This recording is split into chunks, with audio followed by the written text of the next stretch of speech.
In this video, I'm going to teach you how to update Gigabyte Control Center. It's a very easy process, so make sure to follow along. The Gigabyte Control Center is primarily used to manage any peripherals or accessories that you have from Gigabyte. So for example, if you have a Gigabyte motherboard, a Gigabyte keyboard, mouse, and so on, and you want to control options like the performance, the RGB, and such, you will have to use that software.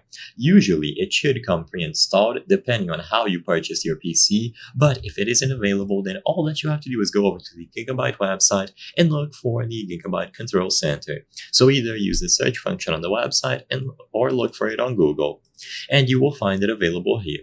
All that you have to do to update it is to click the Download Now option, and you will see all of the supported products. So make sure that your specific peripheral or product falls within this range here.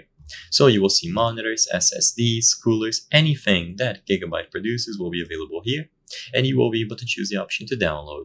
The download will start right away, and all that you have to do is open this and run the executable. Inside of the control center, you will see all of your hardware detected.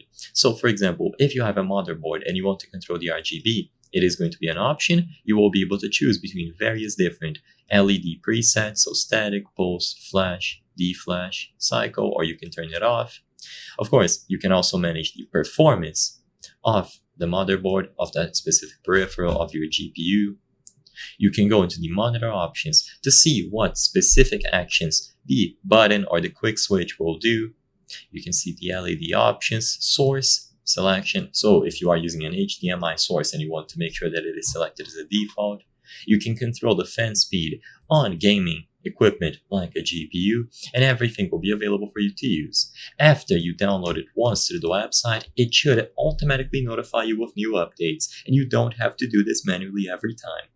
I hope I was able to help you on how to update Gigabyte Control Center.